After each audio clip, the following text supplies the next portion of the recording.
comentarios. El siguiente tema es manejo activo y conservador de preeclampsia con datos de severidad. Está a cargo del doctor Mario Alberto Carrera. Él es R6 de la UMAE 23 de Monterrey.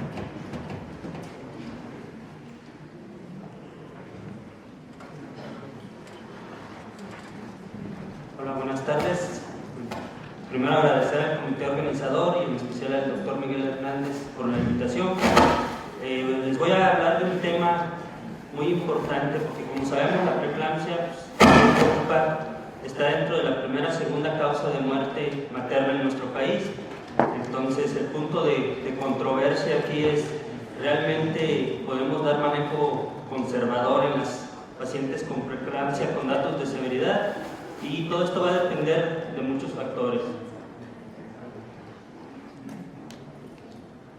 Bueno, vamos a empezar con un caso clínico. Es una primigesta de 17 años que cursa actualmente con un embarazo de 30 semanas de gestación por ultrasonido, la cual acude a su control prenatal.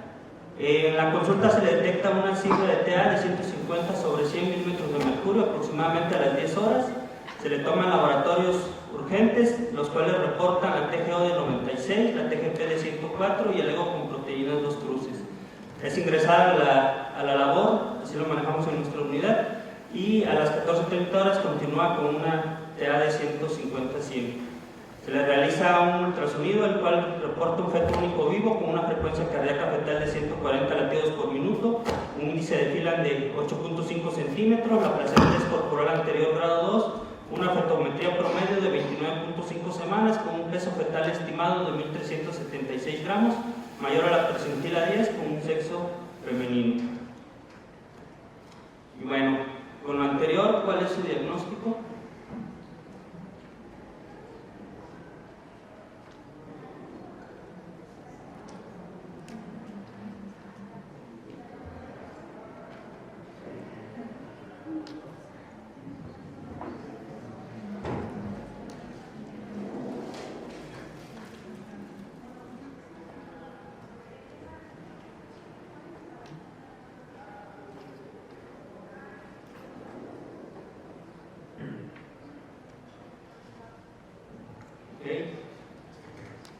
Preeclampsia temprana con datos de severidad, y vamos a revisar en cuanto a definiciones.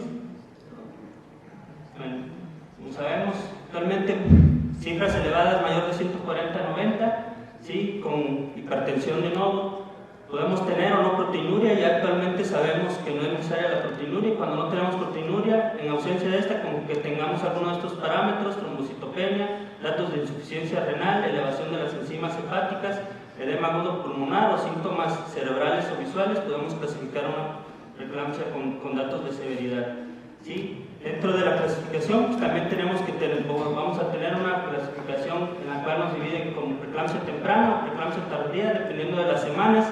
Antes de las 34 semanas va a entrar como una preeclampsia temprana, y después de las 34 como una preeclampsia tardía. Recordemos la incidencia que ya la mencionaron, en México es del 5.5%, y afortunadamente, dentro de los males que espero, la tardía va a representar el 88% y la temprana el 12%.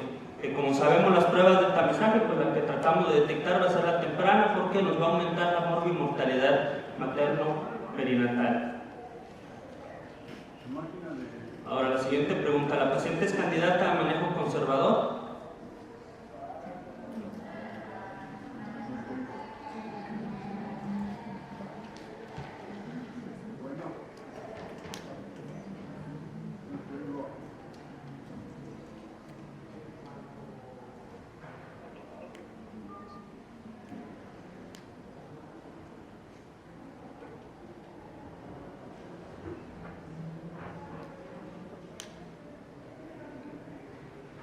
Y esto va a depender mucho de dónde nos encontremos, de nuestra unidad y de nuestra experiencia que nosotros tengamos.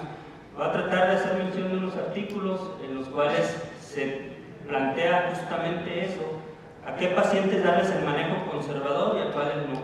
Pero para empezar vamos a definir qué es el manejo conservador, ¿sí? Y cuál es el manejo activo, porque cualquiera en algún momento, incluso me incluyo, pensábamos que el manejo conservador era que esperábamos los inductores de madurez pulmonar fetal y los sacábamos, pero no. y hay mucha controversia en eso.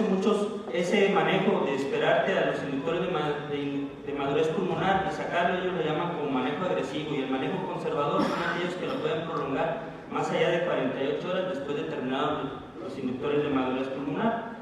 El doctor Pacheco en su libro corta y él pone estas definiciones. El manejo conservador va a ser tratar de retrasar la interrupción del embarazo mientras las condiciones de la paciente lo permitan. Manejo intervencionista, pues cuando vamos a realizar una interrupción del embarazo después del uso de inductores de madurez pulmonar. Y un manejo inmediato, pues va a ser aquella interrupción del embarazo en cuanto se estabilice la paciente, ¿sí? Así sea prematuro y no tenga inductores de madurez pulmonar, nada más lo estabilizamos y lo sacamos, como lo dice la guía de práctica clínica, ¿verdad? Porque la guía de práctica clínica sí lo menciona. Bueno, pero ¿qué es lo que nosotros, o qué nos dicen los algoritmos para que nosotros demos un manejo conservador? Bueno, en pacientes con preeclampsia temprana antes de las 34 semanas de gestación, nos hacen admitir a la paciente en lo que va a ser el área de labor de embarazo, vigilar los síntomas maternos, la clínica, los laboratorios, lo que es la frecuencia cardíaca fetal, monitorizar las contracciones uterinas, realizar un ultrasonido para un crecimiento fetal y el líquido amniótico, considerar el sulfato de magnesio como profilaxis para convulsiones y iniciar medicamentos antihipertensivos. Y este es otro punto de controversia. Aquí nada más lo mencionan para hipertensión severa y más adelante les voy a mencionar por qué. ¿Sí? ¿Cuáles van a ser aquellas pacientes que no van a entrar o que no son candidatas a que nosotros realicemos un manejo conservador? Pues cuando persisten los síntomas de preeclampsia severa, que haya presentado una eclampsia, que presente edema agudo de pulmón, que persiste la hipertensión severa a pesar del inicio médico, de tratamiento médico, que presente un síndrome de Gel, que presente disfunción renal significativa, desprendimiento de placenta, una CID, un test fetal no tranquilizante y que sea una gestación previable. Y aquí el otro punto de controversia, porque va a depender mucho de nuestro hospital y nosotros debemos saber a partir de qué semanas esos fetos tienen sobrevida para que nosotros podamos dar un tratamiento o un manejo conservador. Si por más que nosotros podamos prolongar 1 o 2 semanas esa gestación, aún así no alcanza las semanas o el peso que nosotros estimamos que alcance para esas fechas de sobrevida en nuestra institución, esas pacientes no van a ser candidatas a que nosotros le demos un manejo conservador. ¿Cuál es el manejo indicado en esta paciente? Antihipertensivos con sulfato de magnesio, corticosteroides, monitorización materno-fetal, hospitalización, corticosteroides o cesárea completar el esquema de madurez pulmonar, esteroides, sulfato de magnesio, hospitalización y monitorización materno-fetal o una cesárea de urgencia.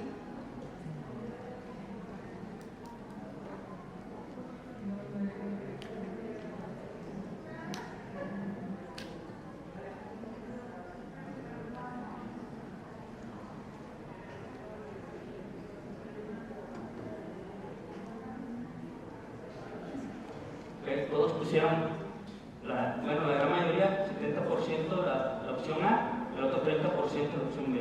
Lo único que cambia aquí es si se utiliza o no antihipertensivos, y en el manejo conservador de la preeclampsia con datos de severidad te recomiendan que no utilices antihipertensivos a menos de que la paciente tenga una hipertensión severa, es decir, TEAL mayor de 160-110, y esto por 2 causas. Una, porque se ha visto que en fetos que se les da tratamiento o en madres que se les da manejo con tratamiento antihipertensivo, se les puede disminuir también y se les puede alterar el crecimiento fetal, entonces esos fetos van a tener un menor peso fetal. ¿Sí? Solamente algunas guías la recomiendan que des tratamiento antihipertensivo en hipertensión que no es severa cuando tienes daño a órgano blanco. Entonces, en el siguiente algoritmo tenemos que una vez que nosotros ya iniciamos el tratamiento e ingresamos a la paciente, el sulfato de magnesio está indicado, la evaluación materno-fetal, la admisión u hospitalización y los antihipertensivos que les mencionaba, solamente si la TA sistólica es mayor de 160, si la diastólica es mayor a 110 o tiene una presión arterial media de mayor de 125, y los corticosteroides, ¿sí? Porque es una de las principales indicaciones que nosotros demos inductores de madurez pulmonar fetal. Si nuestra paciente, y este algoritmo lo representa así, presenta eclampsia, edema agudo de pulmón, falla renal, CID es menor a 23 semanas de gestación, valorar el desembarazo al completar los esteroides. Y lo que les mencionaba, la FIGO en este año recomendó, sí, el tratamiento para hipertensión severa, pues yo creo que esto ya todos lo sabemos. No quise abundar mucho para lo que es el tratamiento efectivo en pacientes que son gestaciones de término, porque realmente en esa no vamos a tener tanto problema, ¿no? Si es más de 34, 36, 37 semanas, pues vamos y lo sacamos, ¿verdad? Todos los medicamentos que podemos utilizar, y aquí la FIGO sí menciona la hipertensión cuando es hipertensión no severa, la metildopa, el abetalol, el nifedipino, pero ellos son los que mencionan que solamente si se tiene daño a órgano blanco es cuando se va a utilizar. Lo que sí está bien estudiado y demostrado es que debemos de iniciar, si tenemos preeclampsia, el tratamiento es con sulfato de magnesio, 4 gramos bolos IV y 1 gramo de 2 a 4 gramos, o 1 gramo de 1 a 2 gramos en el tratamiento de mantenimiento. Y también en las gestaciones pretérmino, recordar que hasta antes de las 32 semanas también nos va a servir como neuroprotección fetal, y estos fetos se van a ver beneficiados por el sulfato de magnesio y les vamos a disminuir el riesgo de hemorragia intraventricular, los corticosteroides, la dexametasona para lo que va a ser la madurez pulmonar, y solamente en síndrome de Gell hay ciertas especificaciones para que nosotros lo iniciemos, no está indicado en todos los síndromes de Gell. Ese es otro punto que no quise unir mucho por la cuestión de tiempo. Y para la transfusión de plaquetas para síndrome de Gell solamente está recomendado si tenemos menos de 20,000, ¿sí? O si vamos a realizar una operación cesárea para llevarlos a más de 50,000. Hay ciertos estudios que fueron reportados. Uno de los más importantes fue el del doctor Sibaí, que se realizó en 1994 en Estados Unidos. Previamente había un estudio clínico aleatorizado en 1990 en Sudáfrica, con menor número de pacientes, solamente habían sido 18 pacientes. El doctor Sibaí en el 94 incluyó 95 pacientes, que se incluyeron entre la semana 28 a 32 semanas de gestación. 46 pacientes fueron con tratamiento agresivo, que ellos le denominaban tratamiento agresivo a iniciar inductores de madurez pulmonar y desembarazarla posterior a haber terminado el tratamiento. Ellos excluyeron las que presentaron ruptura prematura de membranas, parto pretérmino, gestación multifetal, compromiso fetal o plaquetas menores a 100,000. Las otras 49 pacientes fueron sometidas a un tratamiento conservador, y ellos lo que observaron es que con este tratamiento conservador podían prolongar el embarazo de 15.4 días versus 2.6 días a estas pacientes. ¿Sí? Y el tiempo de estancia en cuidados intensivos neonatales también fue con diferencia significativa, de 20.2 versus 36.6 días. ¿Okay? Y es el estudio que incluyeron los que les mencionaba en 1990, el de Sudáfrica, y el del doctor Sibaí en 1994. Ellos los manejaron ambos grupos con sulfato de magnesio y esteroides. ¿Okay? Pero dentro de estos estudios lo que ellos encontraron también fue dentro de las complicaciones perinatales durante el manejo expectante en la preeclampsia severa. El doctor Sibaí fue esto, que los fetos terminaban siendo pequeños para la edad gestacional, y en el de Sudáfrica encontraron como un feto, un test fetal no concluyente, no satisfactorio. Por igual, nosotros podemos decir, y a partir de qué semana podemos dar tratamiento o manejo expectante, pues va a depender mucho de nuestra sobrevida en nuestro hospital, lo que les mencionaba al inicio. Hay muchos artículos y hay ciertas revisiones en las cuales incluyen antes de las 26 semanas para ver si es viable que le demos manejo conservador. Y en este artículo donde reportan antes de las 26 semanas, y vemos, antes de las 26 semanas el 100% tiene muerte fetal o muerte perinatal. ¿Sí? Posteriormente también más o menos un 50% entre la semana 24-25, y lo único que se observó en este estudio que después de las 25 semanas ellos pudieron prolongar más el embarazo y pudieron llevar algunos embarazos hasta la semana 33-34. Entonces, como conclusión de esta revisión es que si tenemos antes antes de las 24 semanas, la muerte perinatal es del 100%, ya sea fetal o perinatal.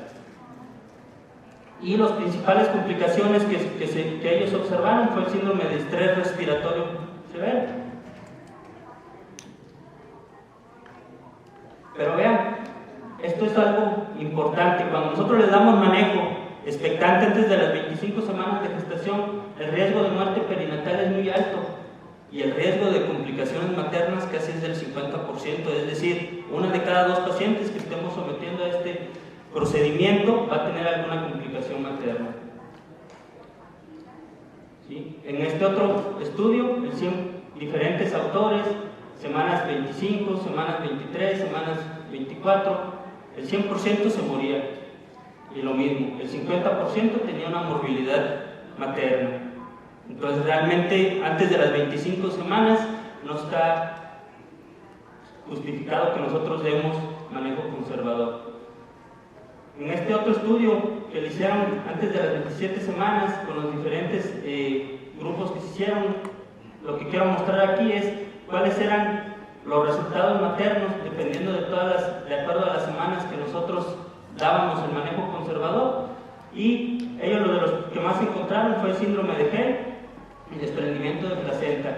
¿Sí? En casi un 50-60% tenía un resultado materno adverso. Pero ¿qué hay? Toda esta literatura es extranjera, estadounidense, asiática y todo, pero ¿qué hay aquí en nuestro medio, en los latinos?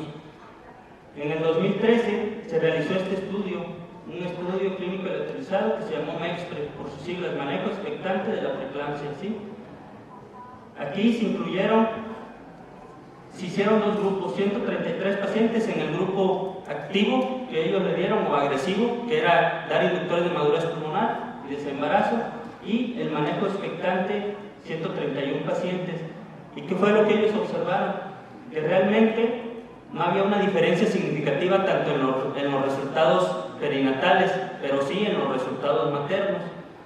Lo que vieron ellos es que los bebés que se sometían a manejo expectante tenían mayor riesgo con peso pequeño al momento del nacimiento, el desprendimiento de placenta también, y sí podían prolongar el embarazo hasta 5 veces más que en los otros pacientes, pero todos los demás, ninguno fue con diferencia significativa para que nosotros pudiéramos observar. Entonces ellos, su conclusión que llegan es que no está justificado que nosotros llevemos y que no hay diferencia significativa en realizar un manejo expectante. Bueno, regresando al caso clínico, 36 horas posterior a su ingreso, la paciente presenta cefalea intensa, una TA de 160-110, las plaquetas 90.000 por microlitro, la DHL se eleva a 675, la LT se eleva a 122 y la creatinina se eleva a 1.2. De acuerdo con estos hallazgos, ¿cuál es la conducta a seguir?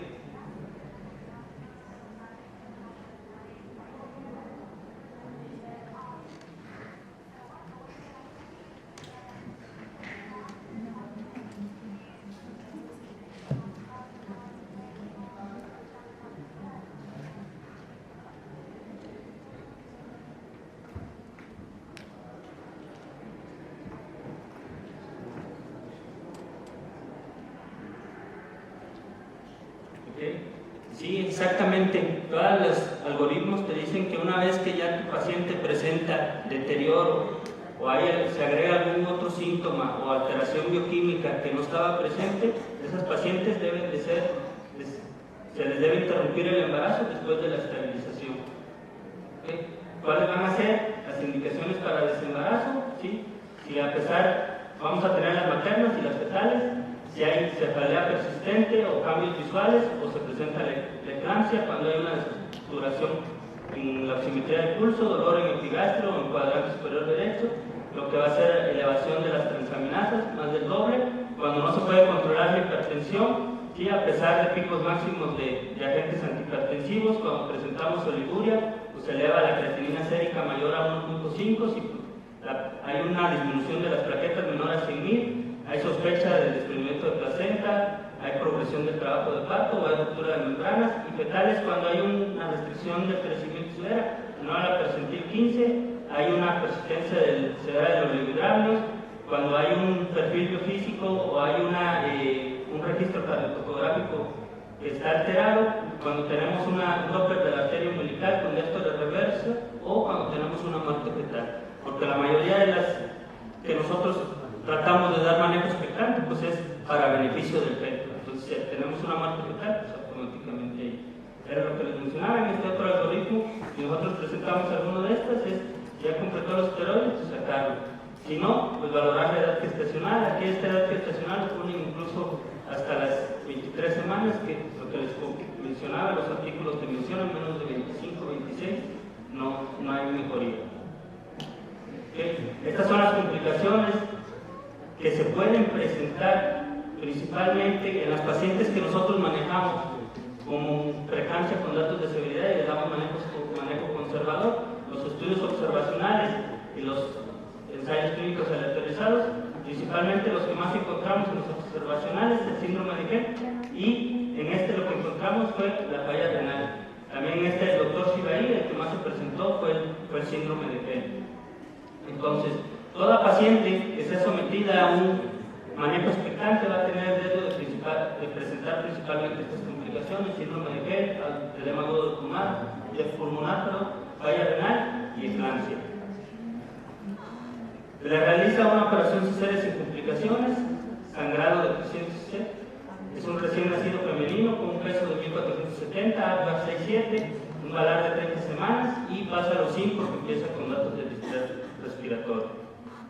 La madre con adecuada evolución del puerperio, con una TEA estable, con antihipertensivo, las transaminasas posteriormente disminuyen, la creatinina persiste en 1.2 y estas pacientes se les da seguimiento en nuestra unidad durante el puerperio, 6 semanas en el posparto con creatinina en 0.5, pero continúa con hipertensión. Y muchas veces creemos que una vez que nosotros ya logramos, sentimos que tuvimos éxito porque esas pacientes a lo mejor pudimos prolongar un poco más esas semanas de gestación, darle un mejor pronóstico al feto, pero realmente ahí termina todo. O sea, el feto ya nació como si nada, no tiene secuelas y la mamá igual queda sin secuelas, pero la verdad es que no. Por eso ¿cuáles son las principales movilidades que se pueden presentar en estos pacientes a futuro?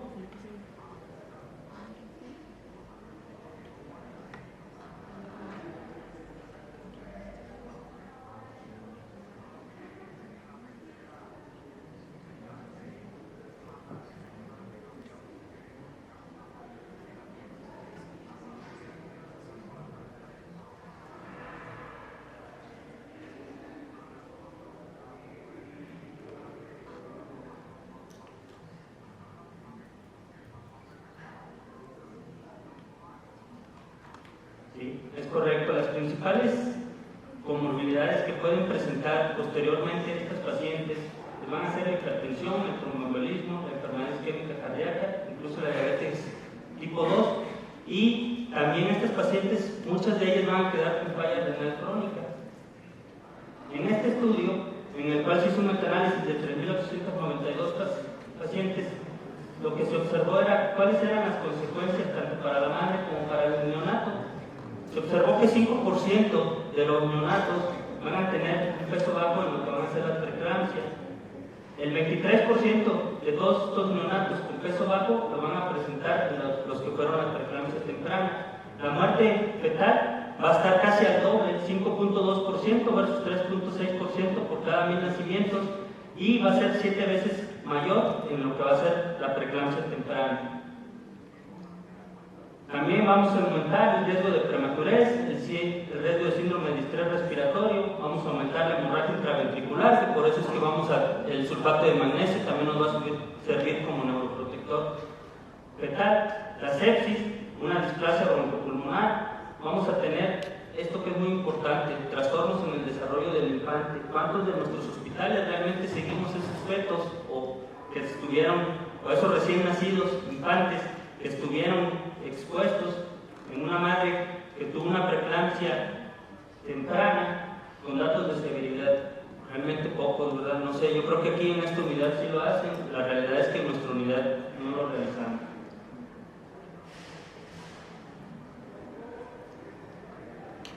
Este otro estudio que se hizo, que vigilando a estos recién nacidos, estos infantes 4.5 años posteriores al manejo expectante de los trastornos hipertensivos de las madres.